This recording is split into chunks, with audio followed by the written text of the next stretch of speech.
सारे किसान भाइयों को हाथ जोड़ के नमस्कार, सत श्री अकाल, सलाम, जय जवान जय किसान। साथियों, कहने के लिए तो कहा जाता है कि हमारा देश दुनिया का सबसे बड़ा लोकतंत्र है, और है भी। अगर देखा जाए तो ये सच्चाई है। और उस लोकतंत्र की आत्मा कहे जाने वाले संसद में आजकल सांसद गलत फैक्ट्स बड़े धड़ल्ले से रख रहे हैं। यानी दुनिया के सबसे बड़े लोकतंत्र की जिस संसद को आत्मा कहा जाता है, उस संसद के अंदर सांसद बैठ के गलत बातें कर रहे हैं, इनकरेक्ट बातें कर रहे हैं, झूठी बातें कर रहे हैं, झूठे आंकड़े पेश कर रहे हैं, लेकिन उनको वहां कोई रोकने टोकने वाला भी नहीं है। यह सवाल सरकार पे तो है ही है, यह सरकार विपक्ष पे भी है। मैं बात कर रहा हूं भाजपा के सांसद निशिकांत दुबे की। आजकल वो बड़े चर्चा में है पिछले एक दो दिनों से, जो उन्होंने संसद के अंदर गलत बयानबाजी करी, उसके कारण किसी सही वजह से वो चर्चा में नहीं है। जो उन्होंने किसानों व गरीब लोगों के बारे में अपमानजनक बातें लोकसभा के अंदर बोली, उसके कारण वो चर्चा में है। और लोकसभा में जो बातें होती हैं या राज्यसभा में जो बातें होती हैं, उसको तो लोग कम से कम ये मानते हैं कि भाई यहां पे तो करेक्ट बातें, फैक्चुअल बातें होनी चाहिए। नेशनल टीवी के माध्यम से, अलग अलग माध्यम से पूरा देश उसको देखता है। हमारे देश की जो सरकार चलती है वो संसद के माध्यम से ही चलती है।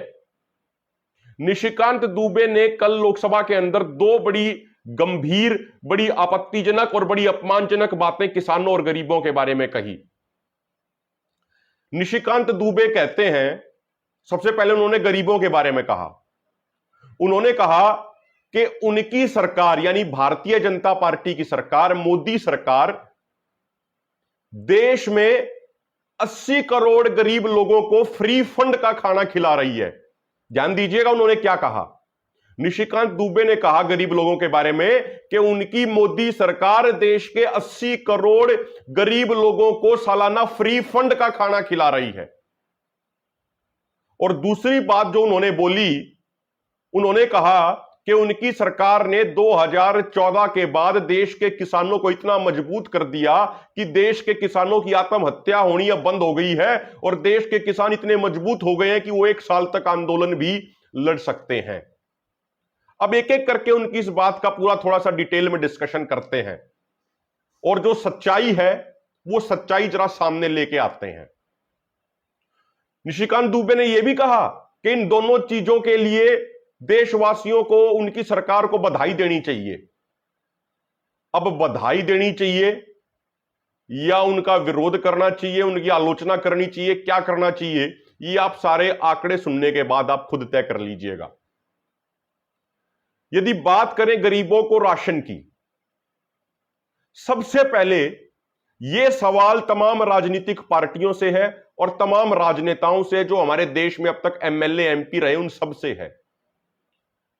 अब की बार इस साल हम आजादी का अमृत महोत्सव मना रहे हैं, जिसको सरकार ने नाम दिया अमृत महोत्सव। 75 साल हमारी आजादी के पूरे हो रहे हैं। 75 साल देश को आजाद हुए हो चुके हैं, लेकिन उसके बावजूद 80 करोड़ लोग अभी इतने गरीब हैं कि उनको सरकार द्वारा दिए जा रहे निःशुल्क राशन के ऊपर निर्भर रहना पड़ रहा है। यह किसकी कमी है? यह देश के राजनेताओं की कमी नहीं है तो और किसकी है? देश के राजनेताओं ने ऐसी पॉलिसीज लाई कि उन्होंने गरीबों को और अधिक गरीब बना दिया और कॉरपोरेट घरानों को लाखों करोड़ों रुपए की कमाई करा दी। उन कॉरपोरेट घरानों की, बड़े बड़े कॉरपोरेट घरानों की जेब भरने के लिए देश के लोगों को, आम किसानों, मजदूरों, नौजवानों को गरीब बनाया गया। और उसी का नतीजा है कि आज के दिन 80 करोड़ भारतीय सरकार द्वारा दिए जा रहे निःशुल्क भोजन के ऊपर निर्भर हैं। निशिकांत दुबे जी, ये कोई तारीफ की बात नहीं है, ये हमारे देश के राजनीतिक वर्ग और तमाम राजनीतिक पार्टियों के लिए बड़े शर्म की बात है। हमारे देश में नीति बनाने वाले नीतिकारों और पॉलिसी मेकर्स के लिए शर्म की बात है। और आप इसको इस तरीके से कह रहे हैं जैसे आपने कोई बड़ी अचीवमेंट कर दी हो। ये अचीवमेंट नहीं है, ये सरगर्व से उठाने वाली बात नहीं है। इस बात से सर शर्म से झुक जाता है। और ऐसे हालात का सबसे बड़ा कारण है हमारे देश के पॉलिटिशियंस, हमारे देश के राजनेता। और दूसरी बात, ये जो 80 करोड़ लोगों को जो भोजन मिल रहा है, आप इसको फ्री फंड का कह रहे हैं। ये फ्री फंड का नहीं है। सरकार की जिम्मेदारी होती है कि हर देशवासी को 3 वक्त का खाना मुहैया कराए, हर देशवासी को उचित शिक्षा, उचित स्वास्थ्य, उचित घर का प्रबंध करके दे। कई देशों में, पश्चिमी देशों में तो बेरोजगारी भत्ते भी मिलते हैं। फ्री फंड तो वो है जिससे मजा एमपी और एमएलए उठा रहे हैं। फ्री फंड की तो पेंशन हमारे देश को एमपी और एमएलए को मिल रही है। फ्री फंड की तो तनख्वाह हमारे देश के मेंबर ऑफ पार्लियामेंट और मेंबर ऑफ लेजिस्लेटिव असेंबली वालों को मिल रही है। अभी एक आरटीआई के जवाब में, जो पार्लियामेंट का सेक्रेटेरिएट है, उस सेक्रेटेरिएट ने एक जवाब दिया एक आरटीआई के जवाब में। एक हरियाणा के संभालका के रहने वाले आरटीआई एक्टिविस्ट पीपी कपूर, उन्होंने ये आरटीआई लगाई कि भाई एमपीज की पेंशन पे कितना खर्चा होता है हमारा। तो उसका जो जवाब आया वो द ट्रिब्यून अखबार ने छापा है। तो ट्रिब्यून अखबार ने बताया कि संसद की तरफ से लगभग 4798 मेंबर ऑफ पार्लियामेंट को पेंशन दी जा रही है इस समय, जिसमें लोकसभा के भी आ गए और राज्यसभा के भी आ गए। 4798। उन्होंने जो डाटा दिया वो मात्र 1476 एमपी की पेंशन्स का डाटा दिया। और उन्होंने बताया कि 1476 मेंबर ऑफ पार्लियामेंट के लिए हर महीने लगभग 70 करोड़ रुपया खर्च होता है उनकी पेंशन के लिए। तो साल में कितना हो गया? 840 करोड़ रुपया। और यह सिर्फ 1476 एमपी की पेंशन के लिए। और कितने एमपीज को पेंशन दी जा रही है? लगभग 4800 को, यानी लगभग 3 गुना से भी अधिक। तो एमपीज की पेंशन के लिए साल में कितना खर्च हो रहा है? लगभग 2500 करोड़ रुपया सालाना हमारे देश के मेंबर ऑफ पार्लियामेंट की पेंशन के लिए खर्च हो रहा है। और देख लीजिए कितने राज्य हैं, उनमें कितने रिटायर्ड एमएलए होंगे, कितने एक्स एमएलए होंगे, कितने पूर्व विधायक होंगे, और कितनों को कितनी बार पेंशन मिल रही होगी। तो अंदाजा लगा लीजिए। तो आप मोटा मोटा अंदाजा लगाएंगे तो लगभग 70 से 80 हजार करोड़ रुपया हमारे देश में मेंबर ऑफ पार्लियामेंट और मेंबर ऑफ लेजिस्लेटिव असेंबली वालों की पेंशन के ऊपर खर्च होता है। ये लोगों की खून पसीने की कमाई का पैसा है, निशिकांत दुबे जी। और इस पैसे से आप लोग, आप जैसे आदमी फ्री फंड के मजे ले रहे हैं। ये होता है फ्री फंड। हमारे देश में आज के दिन, अभी 2020 का डाटा है, एक एमपी को आज के दिन 1 लाख रुपए की सैलरी मिलती है, 70,000 रुपए का उसको कॉन्स्टिट्यूएंसी अलाउंस मिलता है, 60,000 रुपए का उसको ऑफिस का अलाउंस मिलता है, उसको साल में 34 हवाई जहाज की टिकट फ्री मिलती है, उसको हमेशा के लिए राजधानी जैसी एक्सक्लूसिव ट्रेनों में फर्स्ट क्लास में फ्री की टिकट मिलती है। जितने दिन वो पार्लियामेंट अटेंड करता है उसको 2,000 रुपए प्रतिदिन का भत्ता मिलता है, उसको 30 रुपए की थाली भोजन की मिलती है पार्लियामेंट में, जिसमें एक से बढ़ के एक पकवान होते हैं मात्र 30 रुपए में।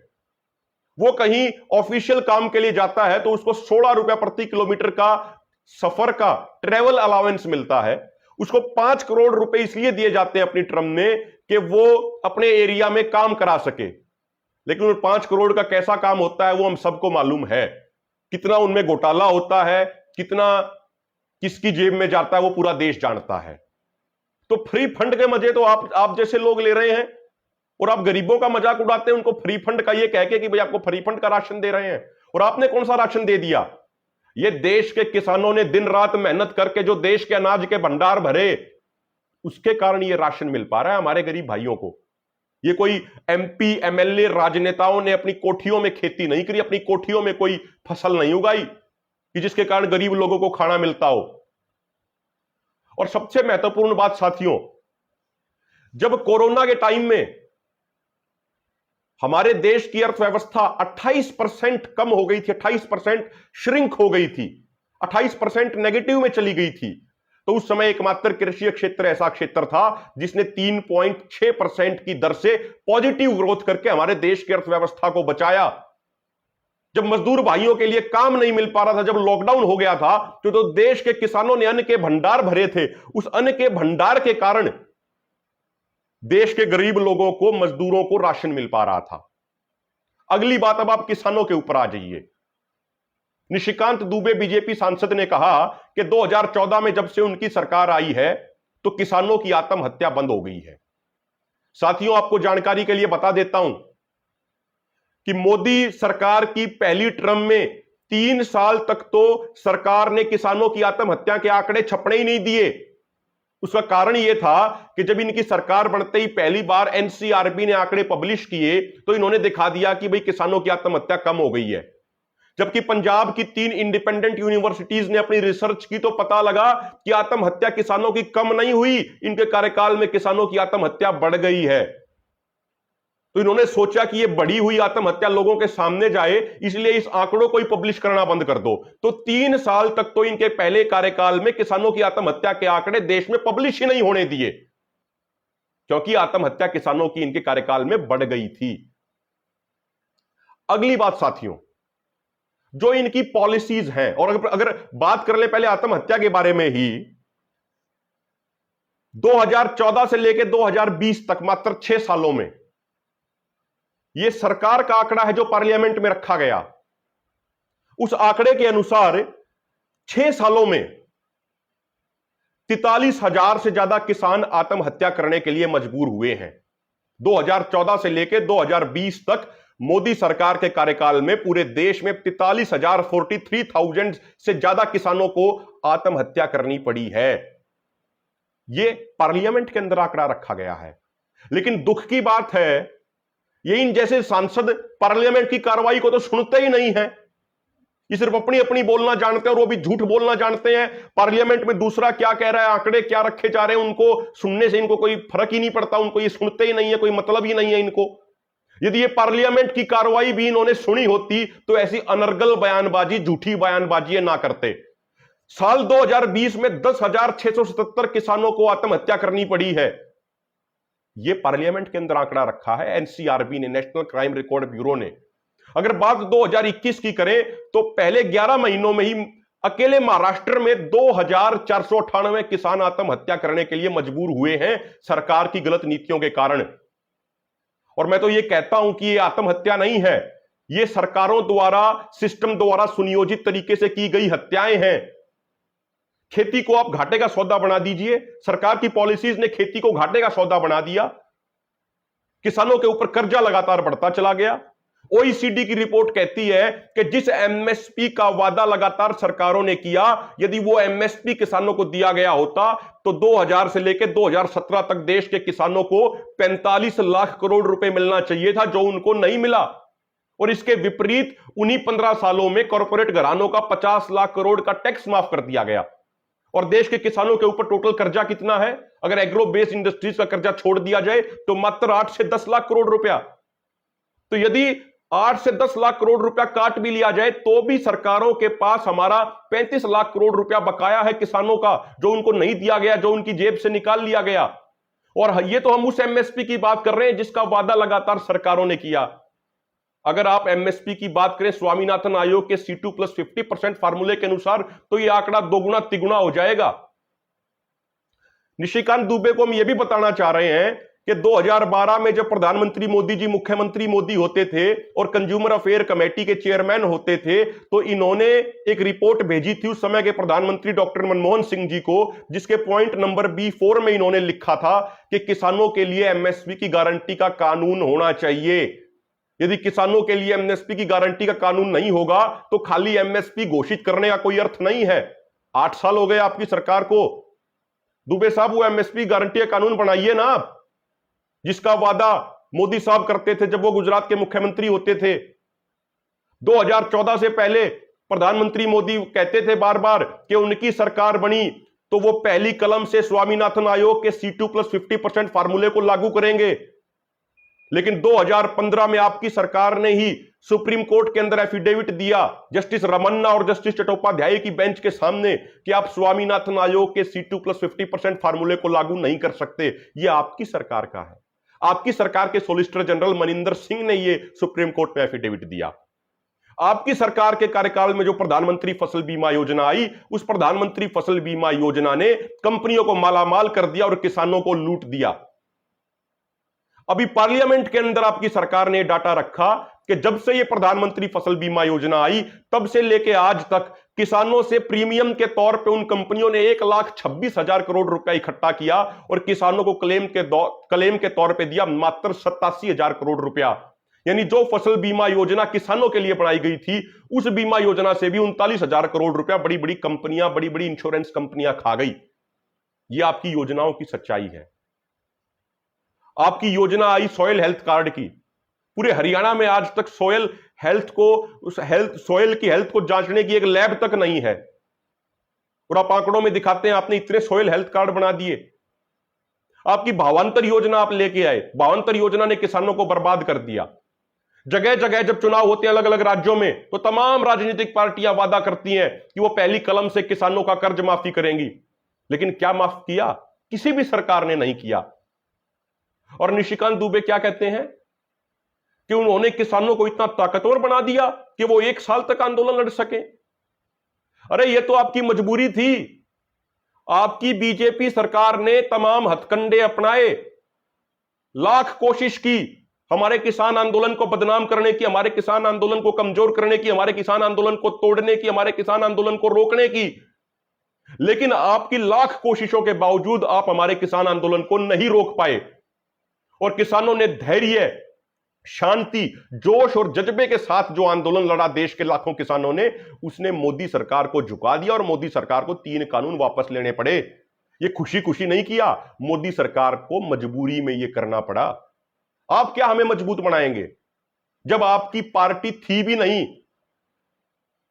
जब आपकी पार्टी के जिन लोगों को आपकी पार्टी अपना आदर्श मानती है, जब वो लोग आजादी के आंदोलन में देश का साथ नहीं दे रहे थे, तो उस समय चौधरी छोटूराम जी ने अंग्रेजों की नाक में दम करके एपीएमसी एक्ट बनवाया था, जिसके तहत संयुक्त पंजाब में मंडियां बनाई गई थी, agriculture produce marketing committee act. उस समय चौधरी छोटूराम ने अंग्रेजों को यह कहा था कि यदि वो अपने किसानों को कह देंगे तो किसान अपनी खड़ी फसल को तबाह कर देंगे और अंग्रेजों की सेना, गोरों की सेना भूखी मर जाएगी, लड़ भी नहीं पाएगी भूखे पेट पे। अंग्रेजों की नाक में दम करके हमारे पूर्वजों ने कानून बनवाए थे किसानों के हक में। अब बात कर लीजिए चौधरी चरण सिंह की। उन्होंने मजबूती से देश की सेवा करी, किसानों की सेवा करी, और चौधरी चरण सिंह जैसा आज तक कोई आदर्श राजनेता इस देश में नहीं हुआ होगा। वो किसान कौम के थे। और जो हमने आंदोलन लड़ा अभी दिल्ली के बॉर्डरों पे 378 दिनों तक, देश के किसानों ने आंदोलन लड़ा। जो किसानों के बेटे दुनिया के अलग अलग कोनों में बैठे हैं, वो अपनी नौकरी छोड़ के, अपने परिवार छोड़ के, अपनी सारी कमाई पूंजी लेके इस आंदोलन में आ गए। जो 3 स्टार, 4 स्टार, 5 स्टार होटल में जो किसानों के बेटे रुकते थे, वो भी दिल्ली की सड़कों पे 0 से 50 डिग्री तक के तापमान में झोपड़ियों में रहे। उन्होंने संघर्ष किया और संघर्ष के आधार पे हम जीते। जब आपकी पार्टी का कहीं नाम नहीं था, उस समय चौधरी छोटूराम ने भाखड़ा बांध की फाइल पे साइन करके किसानों की प्रगति, किसानों की तरक्की का रास्ता खोला था। जब आपकी पार्टी से पहले जो पार्टी आपकी होती थी जनसंघ, जिसके मात्र 2 सांसद आते थे, उस समय महेंद्र सिंह टिकैत जी की अगुवाई में देश के लाखों किसानों ने बोट क्लब को घेर लिया था, वहां पे बहुत बड़ा धरना दिया था और राजीव गांधी की सरकार घुटने टेकने पे मजबूर करा दी थी। यह किसानों की ताकत है। 26 जनवरी के दिन जो लाखों ट्रैक्टर दिल्ली के बॉर्डरों पे आए थे, यह किसानों की ताकत थी, यह किसान आंदोलन की ताकत थी। आपकी सरकार ने तो हर कोशिश की, आपकी सरकार ने तो हर हथकंडा अपनाया किसानों को बदनाम करने के लिए। किसानों की शहादत का आपने मजाक उड़ाया, किसानों को आतंकवादी, खालिस्तानी, नक्सली, फॉरेन फंडिंग लेने के इस जैसे बेहुदा और घटिया आरोप आपकी सरकार के लोगों ने लगाए। लेकिन उसके बावजूद किसान मजबूती से डटे रहे और अपने शांति, अपने धैर्य, अपने जोश, अपने जज्बे का परिचय देते हुए आप लोगों को घुटने टेकने पर मजबूर किया। उसके बावजूद आप धोखाधड़ी से पीछे नहीं हटे। अब एमएसपी पे जो कमेटी बनाई गई, उसमें भी आपने उन तथाकथित किसान नेताओं को शामिल किया जो किसान आंदोलन के दौरान सरकार की गोद में बैठे हुए थे, जो बीजेपी में शामिल हो चुके हैं। उन तथाकथित किसान नेताओं को आप एमएसपी की कमेटी में शामिल करके देश की आंखों में धूल झोंकने का प्रयास कर रहे हैं। यह आपकी हकीकत है। आपने किसानों के लिए काम नहीं किया, आपने कॉरपोरेट घरानों के लिए काम किया। जब से कोविड आया, देश में सभी लोगों की आमदनी कम हो गई, लेकिन उस समय अडानी की आमदनी रोजाना 1,000 करोड़ रुपए से भी ज्यादा बढ़ी। कोरोना के बाद मात्र 1.5 साल में उसकी आमदनी, अडानी की आमदनी 3 लाख करोड़ से ज्यादा उसकी बढ़ गई। सारी सरकारी संपत्तियां जो देश के खून पसीने से खड़ी हुई थी, वो तमाम सरकारी संपत्तियां कॉरपोरेट घरानों को बेच दी गई। आपकी सरकार का क्या नारा था? 2022 तक आय दोगुनी करेंगे किसानों की। 2022 भी आ गया। अब आप बताइए ना, आपने कितने किसानों की आय दोगुनी कर दी? एनएसओ का आंकड़ा तो यह कहता है कि 4-5 राज्यों में तो किसानों की आमदनी घट गई। किसी राज्य में पहले 10,000 होती थी, वहां पे घट के 8,000 हो गई। किसी में 9,000 होती थी, वहां घट के 7,000 हो गई। यह हकीकत है। किसानों का कर्जा 47,000 रुपए से प्रति किसान 47,000 रुपए से बढ़ के 74,000 रुपया हो गया। यह हकीकत है और यह सरकारी आंकड़े मैं दे रहा हूं।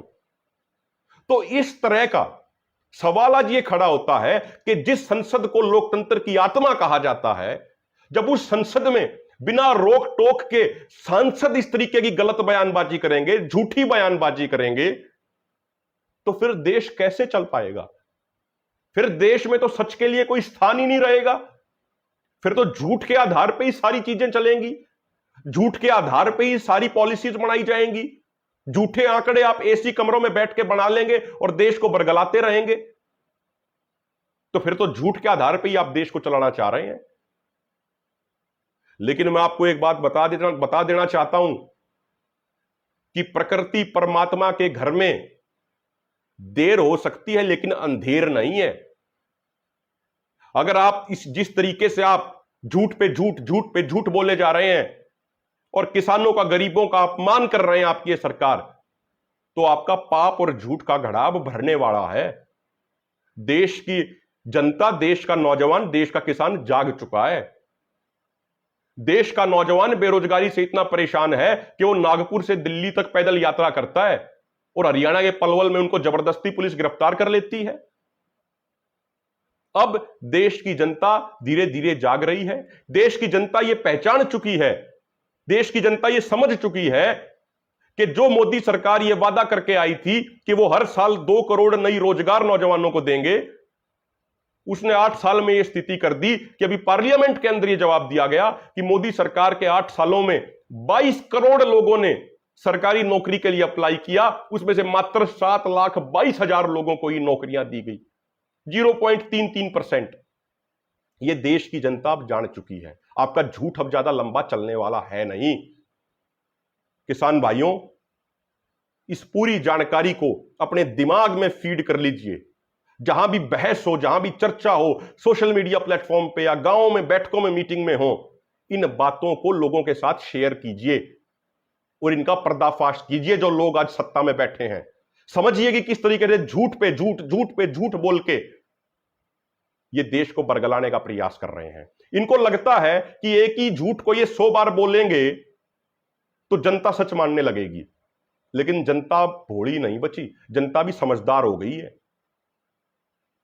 आपका एक झूठ चाहे 100 बार बोल लीजिए, चाहे 1,000 बार बोल लीजिए, चाहे 1,00,000 बार बोल लीजिए, अब ऐसे योद्धाओं ने देश में जन्म ले रखा है जो आपके हर झूठ का पर्दाफाश करके देश को सच्चाई बताएंगे, देश की जनता को एक एक चीज की हकीकत बताएंगे। तो किसान भाइयों, आपने सुना, बहुत बहुत धन्यवाद। जितने भी किसान भाई जुड़े हुए हैं, सारे किसान भाइयों से हाथ जोड़ के विनती है कि इस वीडियो को अलग अलग प्लेटफॉर्म पे, फेसबुक पे, व्हाट्सएप पे, अलग अलग प्लेटफॉर्म पे तुरंत शेयर जरूर कीजिएगा। बहुत बहुत धन्यवाद। जय जवान, जय किसान, जय भारत। ये जरूर याद रखिएगा कि बीजेपी के पास एक पेड आईटी सेल है, जो पेड आईटी सेल एक झूठ को 1,00,000 बार परोसती है, लोगों को बरगलाने, लोगों को बहकाने के लिए।